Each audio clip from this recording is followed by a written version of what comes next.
फर आज हम आपको सुनाने जा रहे हैं मुंशी प्रेमचंद जी की कलम से निकली हो अमर रचना, जो सिर्फ एक कहानी नहीं बल्कि इंसानी मन की भूल भुलैया, मोह माया और अंत में मिलने वाली परम शांति का एक जीता जागता दस्तावेज है।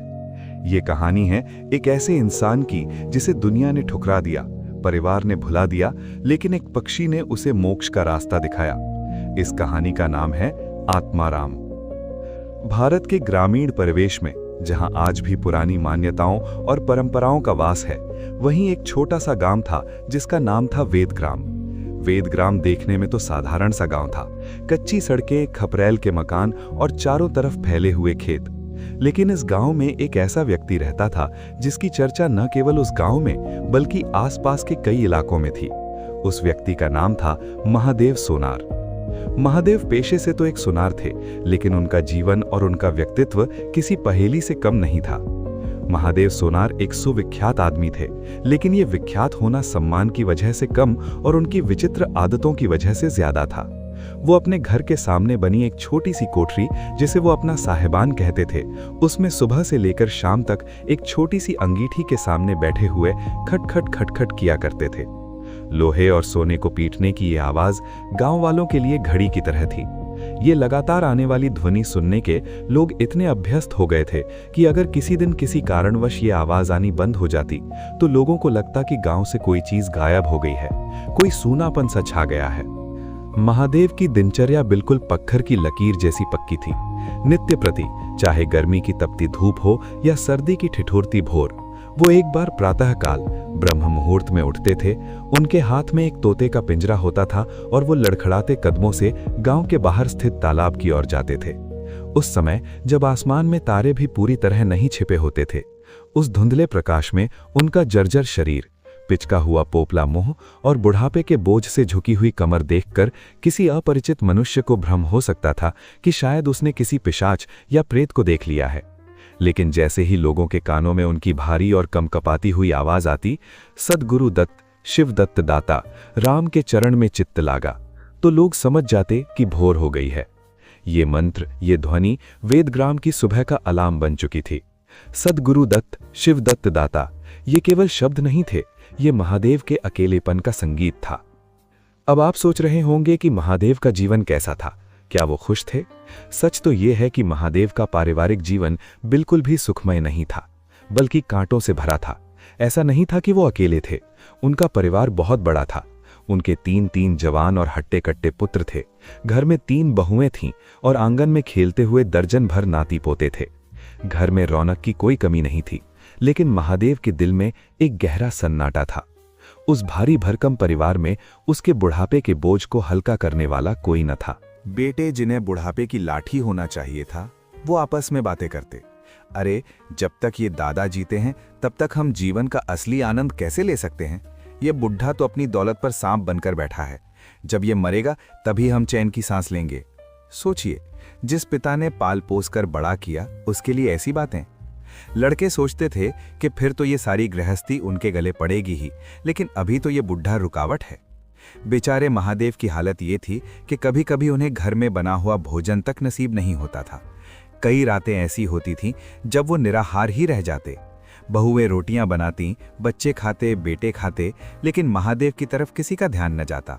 वो स्वाभिमान के कारण मांगते नहीं थे और कोई उन्हें पूछता नहीं था।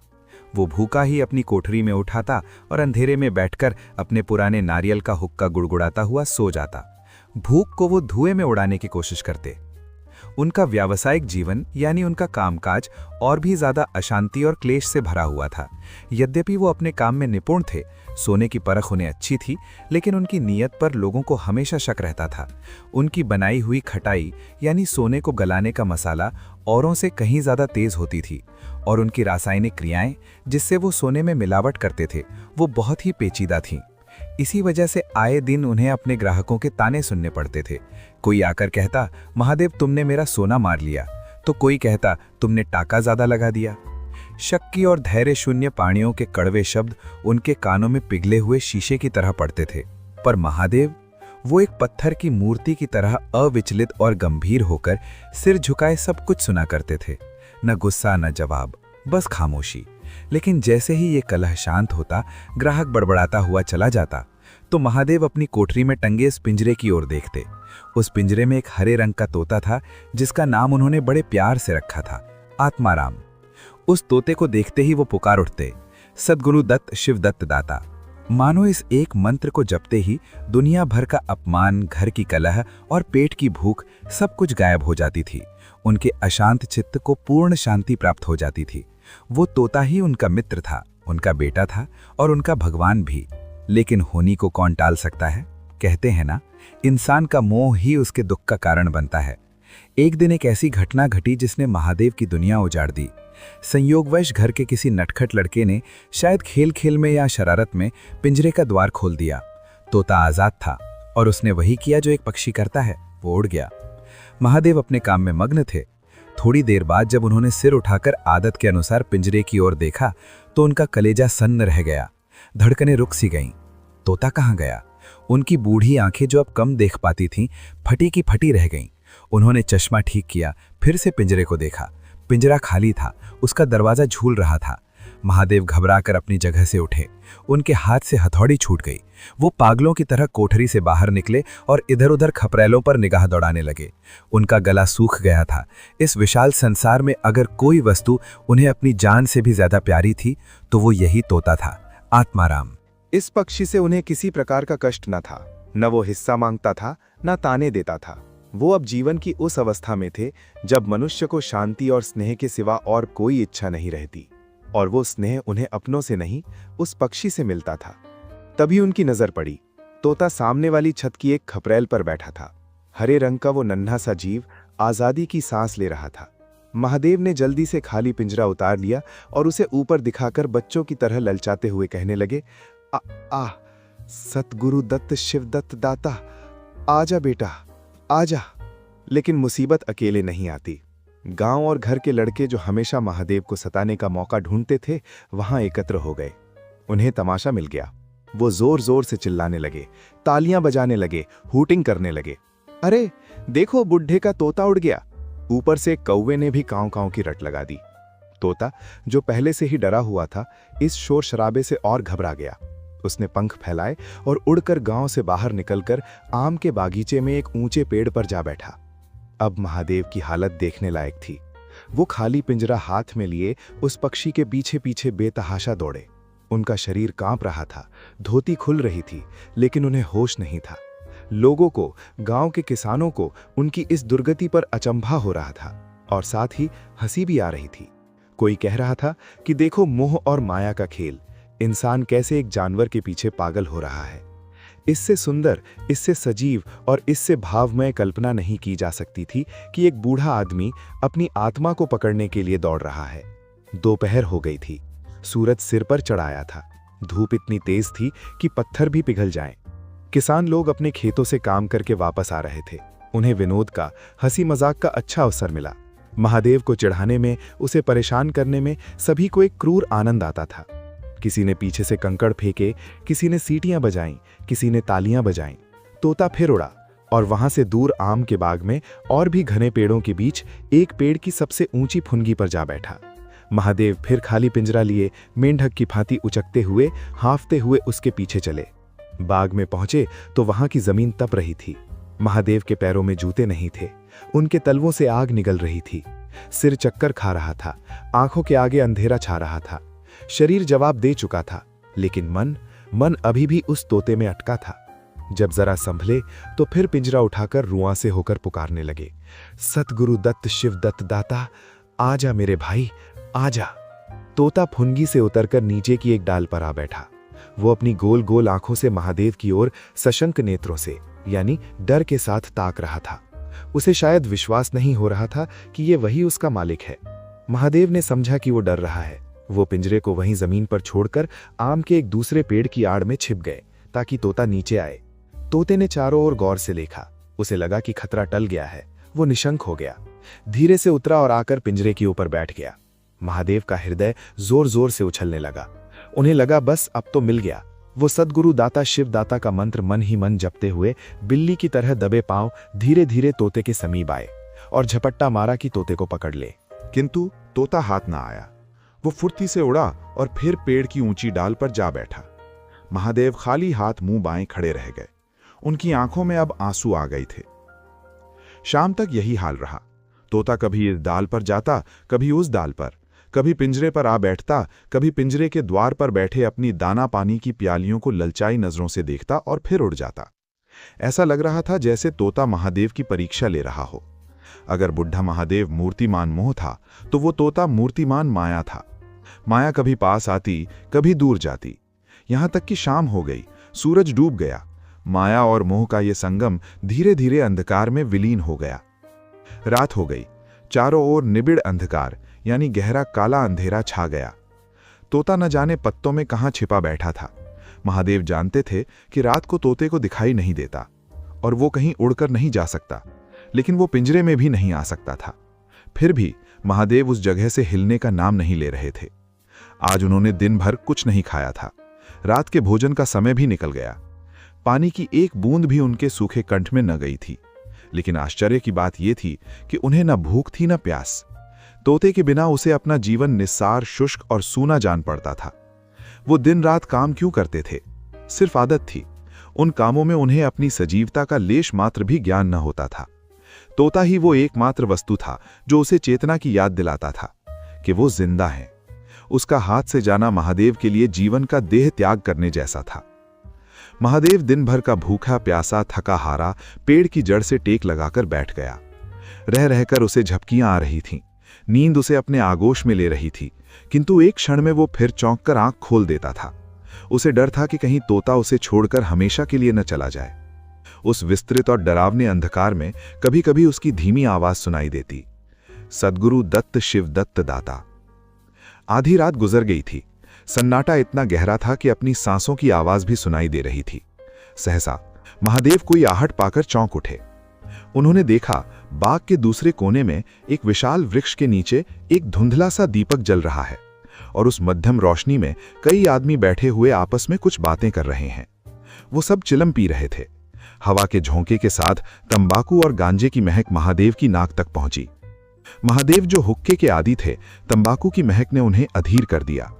उन्हें लगा कि शायद कोई राही बटोही होंगे या खेत की रखवाली करने वाले किसान होंगे। चलो थोड़ी देर उनके पास बैठकर चिलम ही पी लूं, मन बहल जाएगा।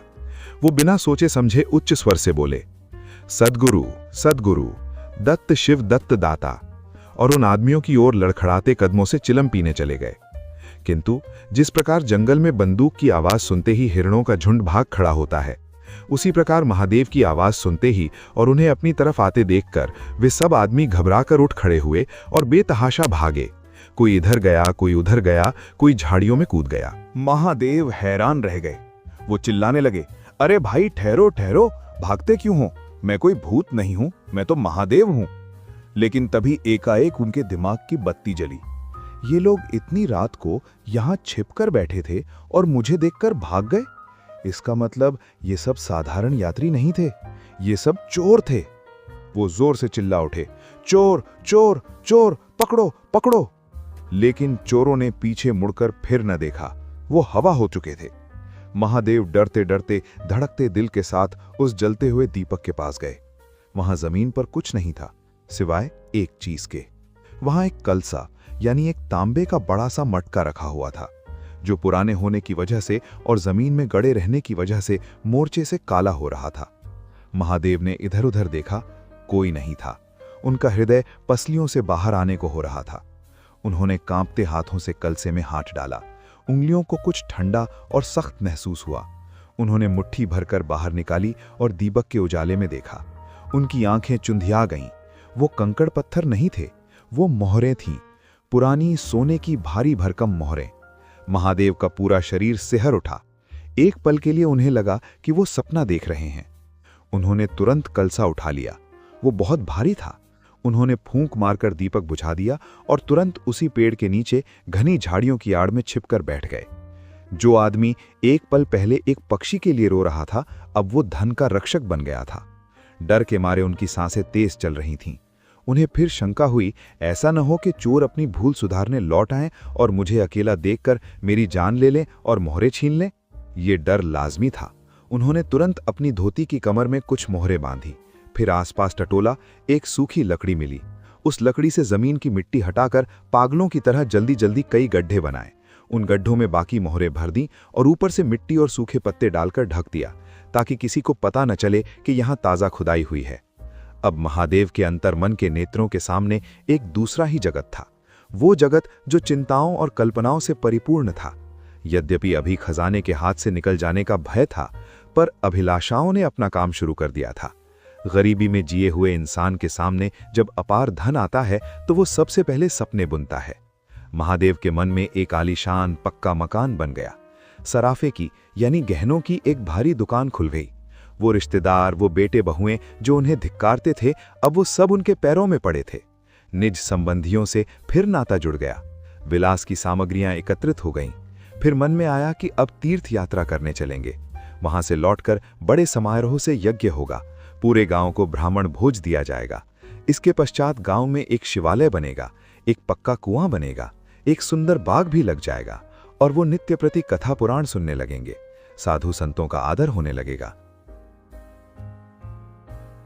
तभी अचानक पत्तों की खड़खड़ाहट हुई। महादेव का सपना टूटा। उन्हें ध्यान आया, कहीं चोर आ जाएं तो मैं भागूंगा कैसे? इस बुढ़ापे में तो चला भी नहीं जाता।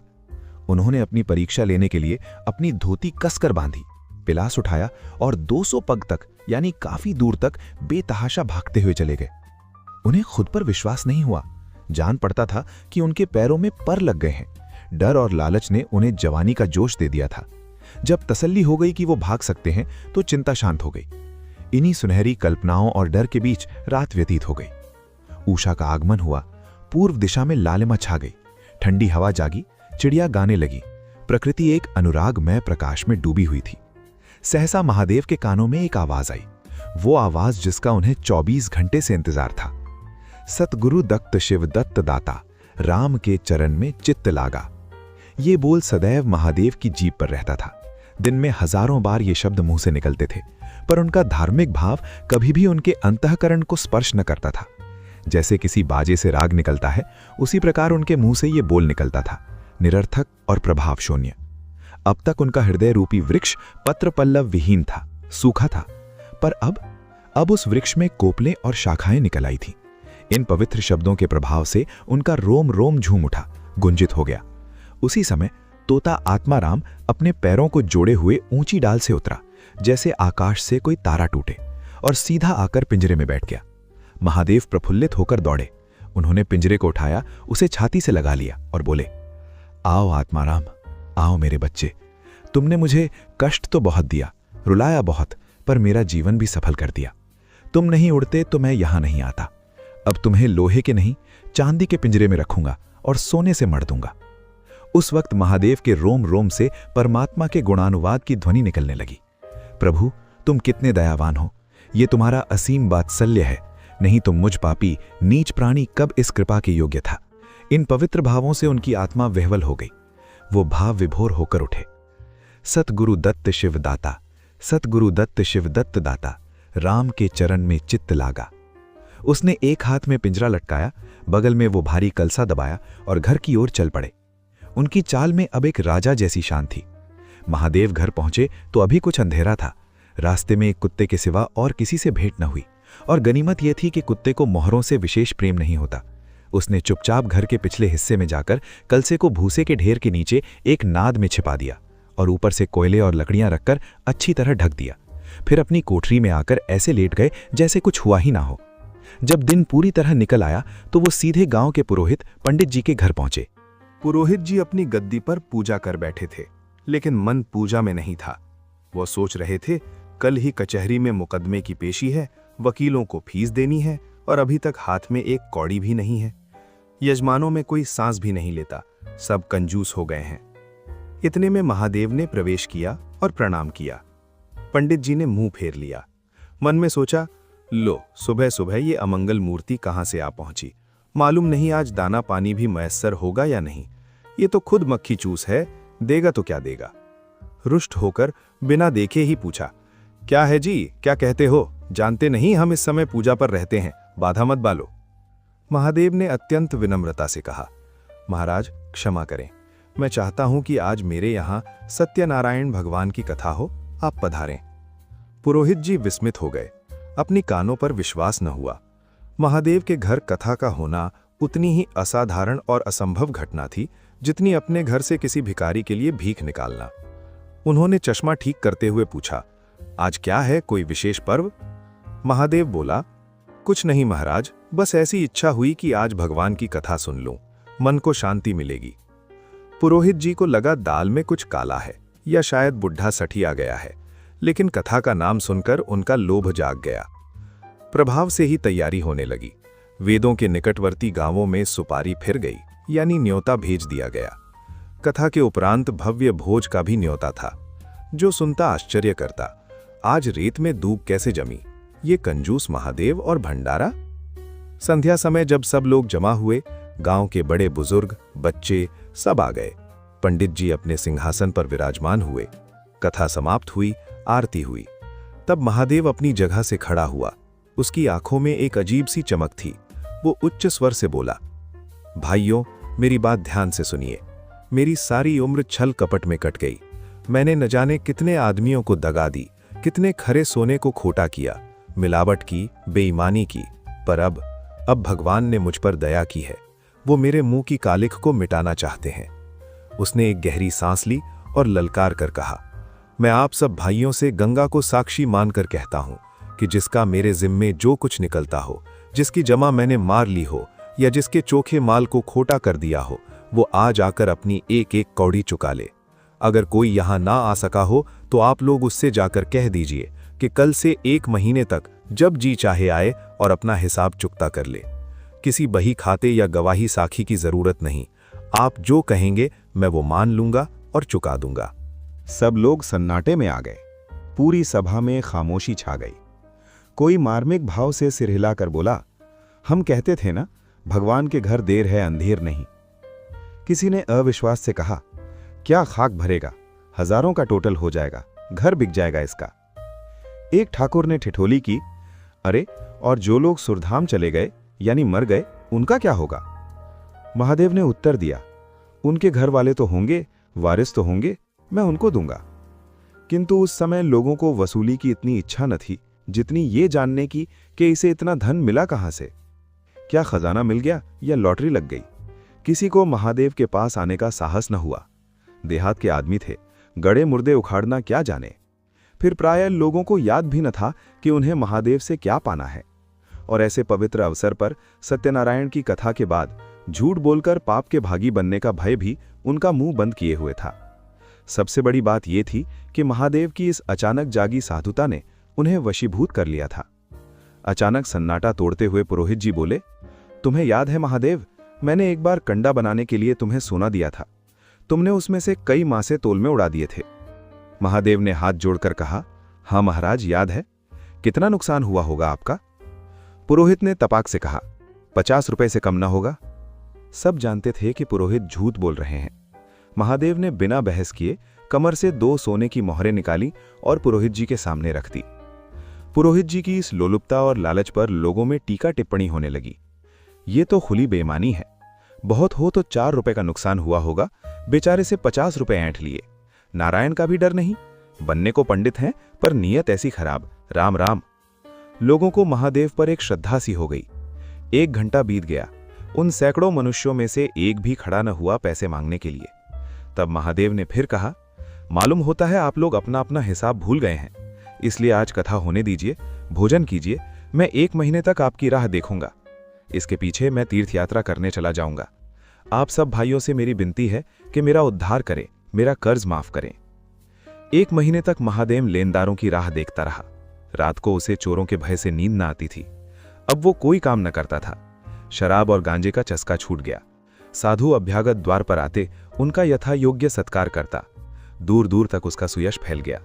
महादेव जैसा दानी कोई नहीं, लोग कहने लगे। यहां तक कि महीना पूरा हो गया और एक आदमी भी हिसाब लेने ना आया। अब महादेव को असली ज्ञान हुआ।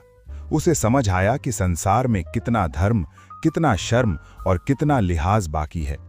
अब उसे मालूम हुआ कि संसार बुरों के लिए बुरा है और अच्छों के लिए अच्छा। अगर आप अच्छे बन जाएं तो दुनिया भी आपके लिए अच्छी बन जाती है। इस घटना को हुए दोस्तों 50 वर्ष बीत चुके हैं। अब वेद ग्राम का नक्शा बदल गया है, लेकिन आप आज भी अगर वेदग्राम जाइए तो दूर ही से पेड़ों के झुरमुट के ऊपर एक सुनहरा चमकता हुआ कलश दिखाई देता है। ये ठाकुरों का मंदिर नहीं, महादेव का बनवाया हुआ मंदिर है। उससे मिला हुआ एक पक्का विशाल तालाब है जिसमें खूब कमल खिले रहते हैं और बत्तखें तैरती रहती हैं। उस तालाब की मछलियां कोई नहीं पकड़ता, गांव वाले इसे पाप समझते हैं। तालाब के किनारे एक विशाल समाधि है। ये आत्मा राम का स्मृति चिन्ह है। उसके संबंध में विभिन्न किंवदंतियां प्रचलित हैं। कोई कहता है वह रत्न जड़ित पिंजड़ा स्वर्ग को चला गया, कोई कहता वो तोता सतगुरु दत्त कहता हुआ अंतर्ध्यान हो गया। पर यथार्थ यानी सच ये है कि उस पक्षी रूपी चंद्र को किसी बिल्ली रूपी राहु ने ग्रस लिया था। एक दिन बिल्ली ने उसे पकड़ लिया था, लेकिन लोग कहते हैं आज भी जब रात गहरी होती है तो आधी रात को कभी कभी तालाब के किनारे से वही जानी पहचानी आवाज आती है, सतगुरु दत्त शिवदत्त दाता राम के चरण में चित्त लागा। महादेव के विषय में भी कितनी ही जनश्रुतियां हैं। उनमें से सबसे मान्य ये है कि आत्मा राम के समाधिस्थ होने के बाद, उसके मरने के बाद महादेव का मन दुनिया से उजाट हो गया। वो कई सन्यासियों के साथ हिमालय चला गया और वहां से फिर कभी लौट कर ना आया। उसका नाम और उसका काम उस आत्मा राम के साथ ही अमर हो गया। धन्यवाद। उम्मीद है ये कहानी आपको पसंद आई होगी। अगर ऐसी कहानियां सुनकर आपको कुछ महसूस होता है तो चैनल को सब्सक्राइब करें, वीडियो को लाइक करें और अपनी राय कमेंट में जरूर लिखें। मिलते हैं अगली कहानी में। तब तक के लिए खुश रहें और नेक बनें।